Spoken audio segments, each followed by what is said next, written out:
Now exactly 2 minutes past 7 p.m. in the evening in the holy and blessed land of Biafra. I welcome each and every one of you. Good morning, good afternoon, good evening, and good night, regardless of where you're domiciled and you're listening to us this very day. My name is Mazi Nnamdi Kanu. I am the leader of IPOB all over the world, the indigenous people of Biafra.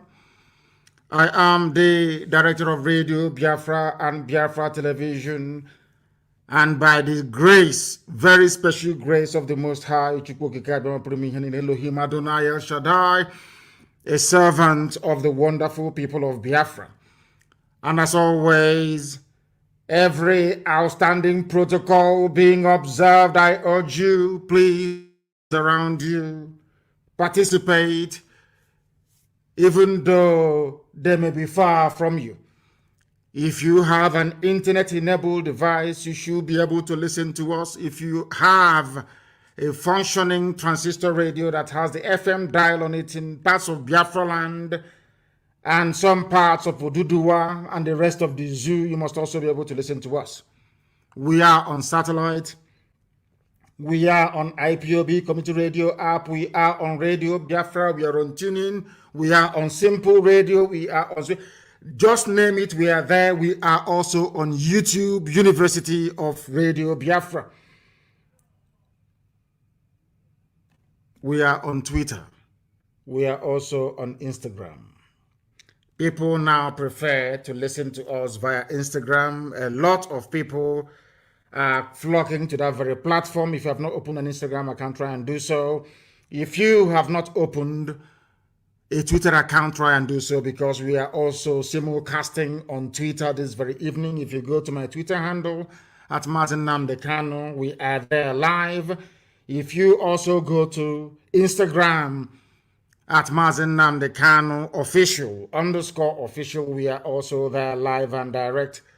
And heaven, as always, will bear us witness this evening as we preach this very gospel of redemption, a gospel of hope, and a gospel of renewal, a gospel of restoration, a gospel of enlightenment, that even for the very first time, because of what we are doing, Southern governors, for the first time in living memory, that I can recall in the zoo, they met in Abuja, and I will be going through their communique very, very shortly. For the first time, they are gathering and finding a voice to make their demands heard by their masters in the north. When I say the north, I mean the Sharia north, not the Middle Belt. This is exactly what I expect Middle Belt governors to do as well. So we know that they are serious. And I believe that as time goes on, perhaps even the south may be able to incorporate the Middle Belt into their meetings, but that will be for another day.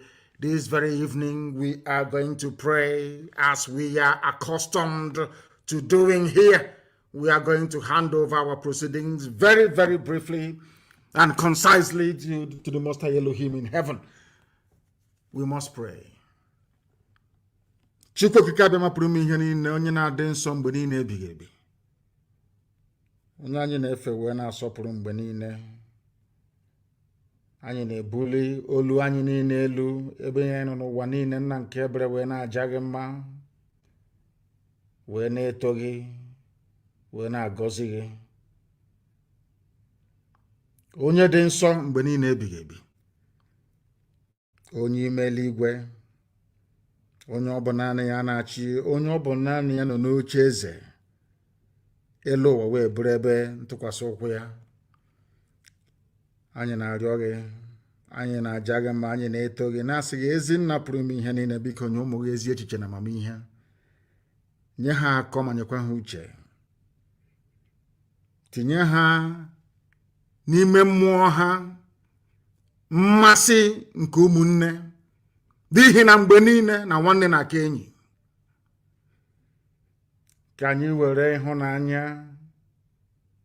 ịdị n'otu, mmekọrịta nwanne na nwanne were na-aga njem nzọpụta nwere onwe nke gị onwe gị dịrị anyị, ka anyị wee gaa. Ma lekwa ndị iro nna nke ebere dị ngọzi, isi ga-ekpu ha niile n'otu n'otu. aka nsị ha bụ okwana ha ọnụ site na amara gị.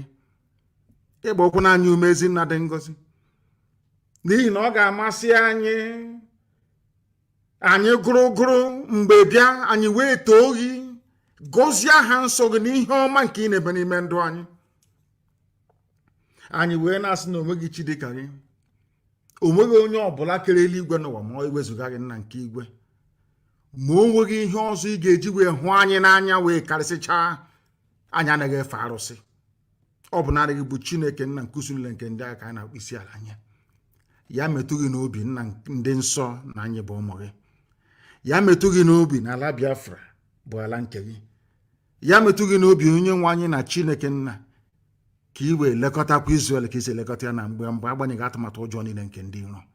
Anyị wee na-arịọ gị ka ịhụnanya gị wee mụbaa n'ebe anyị nọ, ka iru gị wee chaa n'ebe anyị nọ, ka ị wee gọzie ụmụ gị n'ụzọ pụrụ iche bụ ụmụ gị bụ ndị IPOB n'ụwa niile, ndị tụrụ ugo, ezinụlọ nke iji aka gị wee hiwe.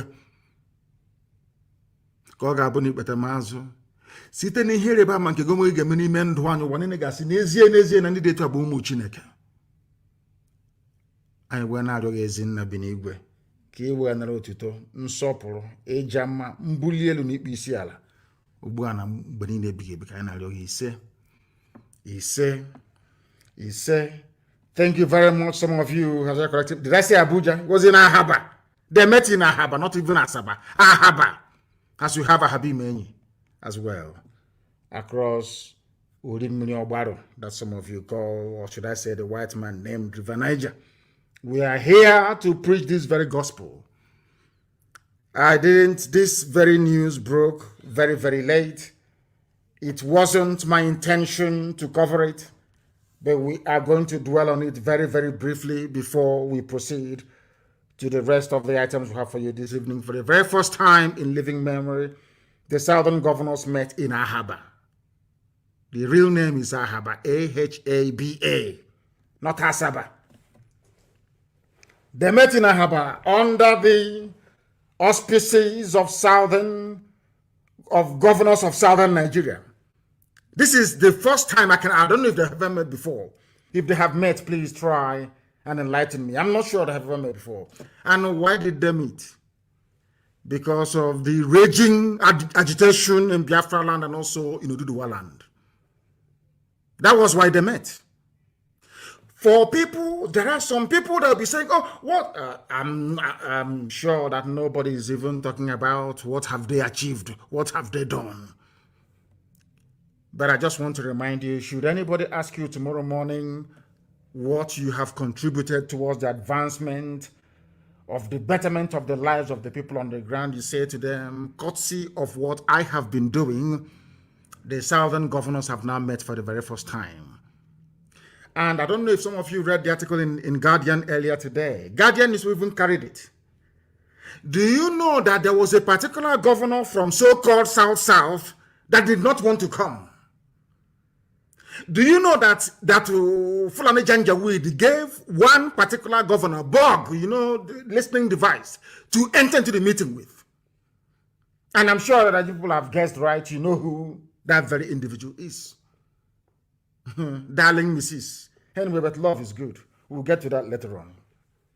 He's in love. You know when you're in love with somebody, there's nothing you not do for that person. You know how love moves people. He is so in love with his new partner, his new spouse, the new husband, that they gave him listening device, a bug. Tambuwal gave him a listening device to smuggle into the meeting. So that the Fulani Janjaweed will be somewhere in Kaduna, in Abuja, and in Sokoto listening to the meeting. Because of love. And who can blame him? Hey, love and one thing. Love is very deep. Mrs. Tambuwal wanted to smuggle a listening device. Go, if you doubt me, go and read the article. Is in the Guardian newspaper today about this very meeting. They will tell you. But let me go. When people do something that is right, I commend them. If you do something that is wrong, we shred you, we condemn you, we bury you alive, if need be. Of course, with facts and figures. They met today, they deliberated amongst many issues that were tabled before them or issues of concern that they felt they needed to address. And I'll read it for you very briefly. They affirm that the peoples of southern Nigeria remain committed. For the very first time, they're using the word the peoples of southern Nigeria, which means that all the nonsense being done by Tinubu and his cohorts is in vain. For the very first time, there has been affirmation that the South is actually one. Since 1914, this is the very first time that they are stating publicly in a communique that the South is one by the elected leaders, so to speak. For the purposes of our program this night, we may even call them leaders. They did well, I must tell you the truth. Now, let us proceed. And before you, who brought them together in the first place? One is our agitation. Second is the unity and union, the bond between the East and the West. Between Biafra agitators and those agitating for Duduwa. They have tried everything to break us. They could not break us. They had no alternative than to come together. Do you see what consistency does? This is the benefit of consistency. Once you're consistent in life, good things will come to you. And I also commend our Duduwa brothers this very day for their resilience and their consistency. That is why, for the first time in a meeting, in a place, you have governors from the East, you have governors from the West, Igbo governors, Yoruba governors, of course, together, saying something that makes sense for the first time in that I can even remember. The North, the Janjaweed will meet in Arawa House. They will take decision affecting the whole of the zoo, affecting everybody, and they ram it down your throat. You have to accept it. And where they found this courage, I have no idea. Maybe they are emulating what we are doing. They now understand that we have no fear before our enemies. They now understand that we are scrupulously clean, whiter than white and whiter than snow. They now have developed, or should I say, come to appreciate the essence of courage and determination. So for coming together, of course, I commend them. I do commend them because they have done very, very well. During this very meeting, they affirmed that peoples of southern Nigeria remain committed to the unity of Nigeria. Well, of course, that's expected if you consider that they get their monthly allocation. Everyone wants to go to Asarok, so they will say they want unity of Nigeria. But they want unity of Nigeria on the basis of justice, fairness, equity, and oneness, and peaceful coexistence between and among these peoples with a focus on the attainment of shared goals for economic development and prosperity. English, it has no meaning. The latter part of what they have written here has no meaning because they've been saying this rubbish for very many years. Now, the second point on the communique states, observe that the incursion of armed herders, criminals and bandits into the southern part of the country has presented a severe security challenge such that citizens are not able to live their normal lives, including pursuing various productive activities, leading to a threat to food supply and general security.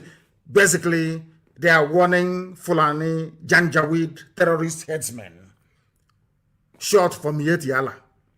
They have now come out to say that they are concerned about the activities of Mieti Allah. Consequently, the meeting resolved that open grazing of cattle be banned across southern Nigeria. In other words, if you see any cattle in any farm from tonight, anywhere in southern part of the zoo called Nigeria, you kill it.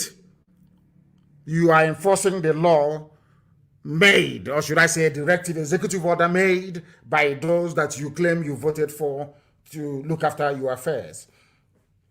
They noted that development and population growth has put pressure on available land and increased the prospects of conflict between migrating herders and local populations in the south. Given this scenario, it has become imperative to enforce the ban on open grazing in the south, including cattle movement to the south by foot. Nobody should bring cattle into the south. In other words, Ruga is dead. Cattle highway is dead. Cattle path and cattle routes, they are all dead.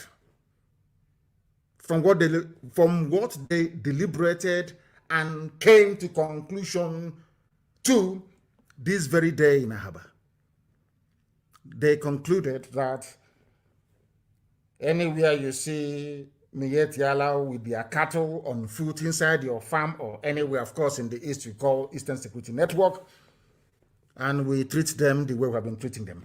Why are they saying this? Because we took the bulls by the horn. We don't mess about all this nonsense what they're doing, that rubbish. I'm not go to the rubbish. If we find you in the bush, you are bushmeat, you are gone. Both you and your cattle, you're finished. So now that gave them some liver to come out to say that we are now banning cattle movement. Number 4, we recommend that the federal government should support willing states to develop alternative and modern livestock management systems. And I wonder, why are you taking permission from the federal government? Was it not Osun State or whichever state in the West, in Yoruba land, imported 250 pregnant cows from the USA? That one didn't, once they told the cow, you are now in Nigeria, the cow broke away from the crate. I wanted to run back to the USA. A governor was able to do it without permission. But these ones, of course, they have to bow to their Fulani masters.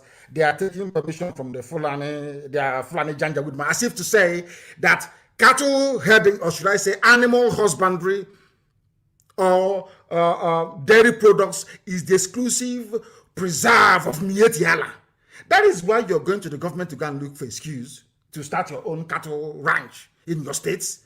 Because you have agreed that nobody should enter into the cattle farming or rearing business unless you are a Fulani, unless you are Miet Yala. Arrant nonsense. Pure bunkum. That is where I fault some of the things that they have said today. This one doesn't sit well with me. It doesn't sit. Why do you have to ask the state, the Abuja, to allow you to have cattle farms, or should I say rare cattle, where you come from? You don't need permission from anybody. It is food for feeding of the people, so you don't need permission from anyone. Now, listen, they said they have agreed to progress we have agreed that the progress of the nation requires that urgent and bold steps be taken to restructure the Nigerian Federation, leading to the evolution of state police, review of revenue allocation formula in favor of sub-national governments, and creation of other institutions which legitimately advance our commitment to and practice of true federalism. Once again, they're begging for restructuring. That's what they're asking for, but along state lines, because they are governors, because they know that if they ask for restructuring along the lines of region, vis-a-vis the Constitution of 1960 and 1963, somehow most of them will be out of a job. Do you see how parochial, do you see how selfish these people are? What concerns them is their office for them to protect it. That is why they are arguing for restructuring along state lines where you will not answer your name. Where somebody can say, oh, I'm from Rivers State, that has no meaning. I'm from Delta State, that has no meaning. I'm from a state that is named after a river, no longer the people. Because they know that if we ethnicize the identity of people in the zoo, our eyes, or the eyes of everybody, will open at the same time. They don't want to ethnicize it. What they want to do is to go with these same artificial boundaries, the same thing that the white man did. That is what they want to recreate. They want the entrenchment of the state system in the zoo in order for them to remain relevant and valid in office. And we are against that completely and totally. Now, these southern governors are recommending that in view of widespread agitations among our various peoples, here we come in, we have now come into the play. Oduduwa and Biafra agitators, we are now in the game. They are now talking about us. Let us hear what they had to say. We recommend that in view of the widespread agitations, of course, by IPOB and Oduduwa agitators, among other various peoples, for greater inclusiveness in existing government arrangements, the federal government should convoke a national dialogue as a matter of urgency. So we are now moving very close to that referendum we talked about, isn't it? because after or once you pick up a gun, it will always end on a round table. Not the table with four corners, no. The rectangular ones, no. Always on a round table. And they now understand it very clearly. They are now calling for national dialogue. If they have the clout, if they have the presence of mind or conviction to push these things through, for their counterparts and their husbands in the north to agree to, is another matter altogether. But at least they have said it. And they must also be commended for it. They also recommended that in deference to the sensitivities of our various peoples, there is need to review appointments into federal, like federal character, that Fulani should not dominate everything. This is a very diplomatic thing, that Fulani should not take over every sensitive security position in this. It must also go to other ethnic groups as well. Now, this is one that I love very, very much. We have resolved to foster cooperation among the southern states and the nation at large. For the very first time, they are saying that the Igbo and Yoruba will work together. Izon is there, Ijo is there, Ibibio is there, Efik is there. For the first time since 1914. Some of you may be shocked. This is the only time since Lugard, that wretched Lugard, came into the zoo to turn us into wild beasts and animals. I'm telling you, this is the first time that southern protectorate you've been hearing about, this is the first time that their so-called leaders are meeting since 1914. Over 100 years ago. Over 100 years ago, this is the first time they're meeting. Imagine if they had been meeting all these years as their northern counterparts were doing. Do you know why they met in Ahaba? They met for the simple reason that the divide and rule tactics of the north is no longer working. They can no longer divide us. And where I should give credit, I won't hesitate to give credit. There's a group called Nzuko Mona, the ones that started this handshake across for us. Of course, the boundary is not in Niger, it's in Igodomigodo. They started all this movement to try to unite the South. Nzuko Mona, they are called. They have been fighting for very many years.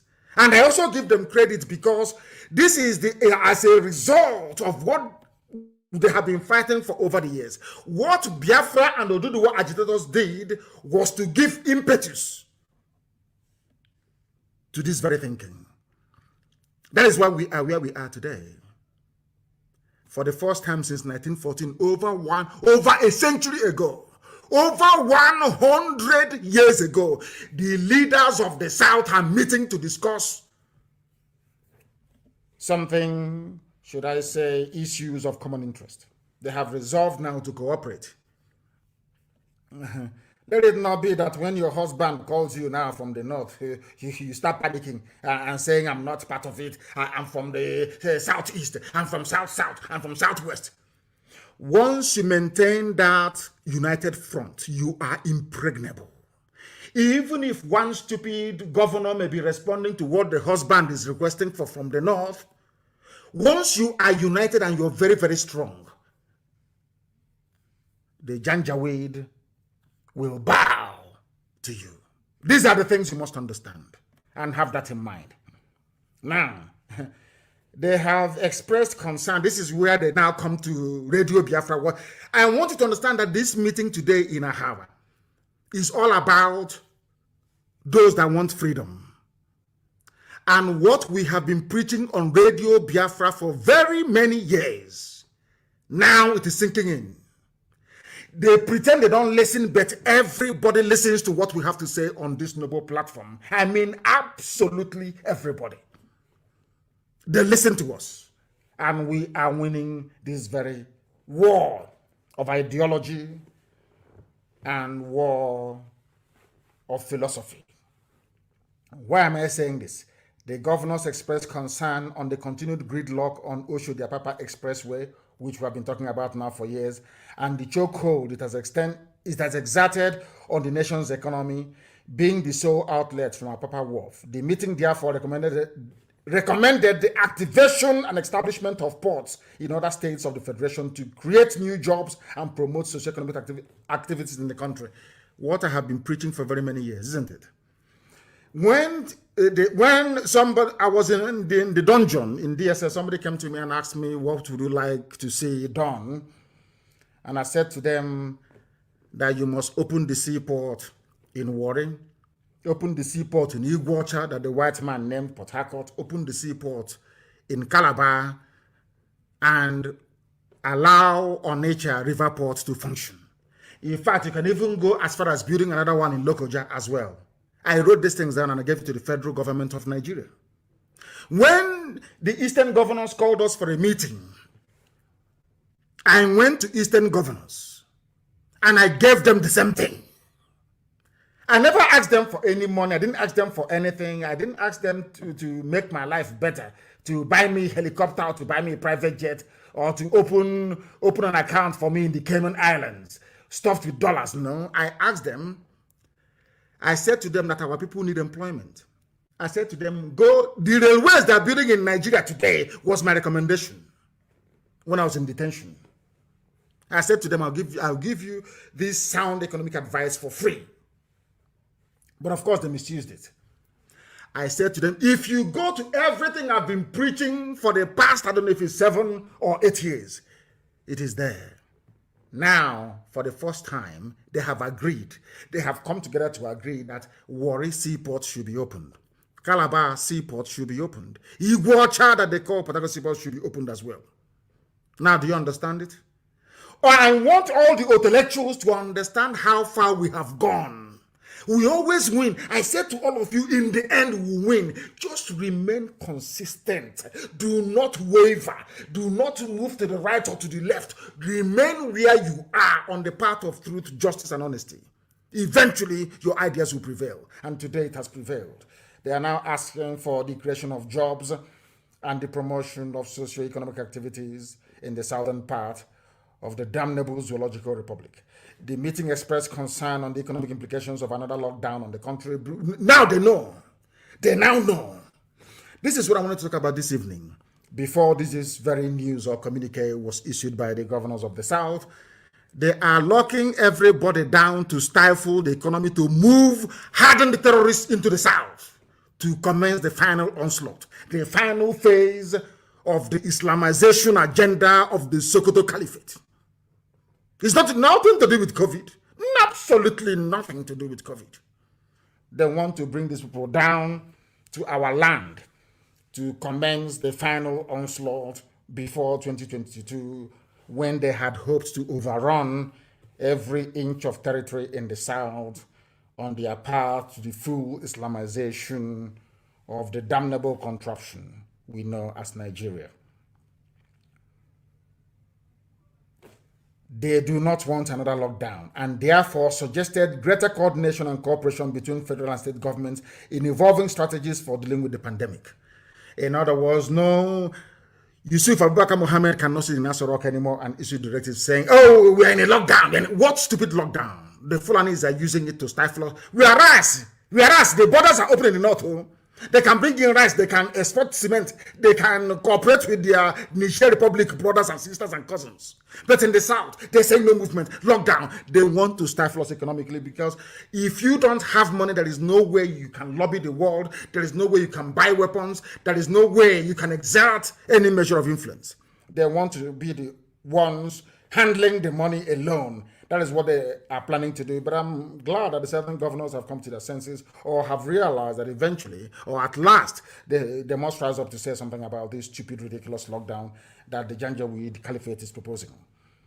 Now, they express very grave concern on the security challenge currently plaguing the nation, and strongly urge that Yusuf come and address also southern governors. That thing I've been preaching. How can you have a country where the president doesn't talk to you? Is that possible?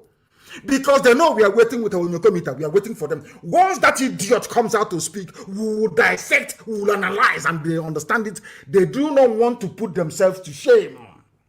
That is the reason why He's no longer talking. Even the recorded ones you used to get once every 8 weeks, you're no longer getting it. Now the southern governors are saying to Asorok, please talk to us, so we want to hear from you. Because they themselves are now convinced that Buhari is dead. They now know also that there is somebody in Asorok. Now they're asking him to come out to speak live to the people. And we know he can never do it. Because we are waiting. We have recruited new scientists. There is no trick they will bring, no artificial intelligence. There is no deep fake video they will bring out now that will not dissect from top to bottom. From top to bottom. Now they express their gratitude to their host, which is Ifeanyi Okowa. He has done very well, of course. He has done very, very well to host this very meeting. I'm not excusing his idiocy and stupidity, but of course, for hosting, for once, they're finding their voice. Do you know what? Do you know why they're talking? Because they know that the Fulani can no longer divide them. No longer can they be divided. No more. Because even if you divide the governors, the men on the ground, the foot soldiers on the ground, they are united. The East and the West, we are now bound together. That is why, for the very first time in over 100 years, the South is reasserting its identity. Because the North will always come and say, we are the North. This is a minority of them from the Sharia region. They have emasculated the Middle Belt. They now say, we are the North. But when they come to us, they'll say, oh, this is East and this is West.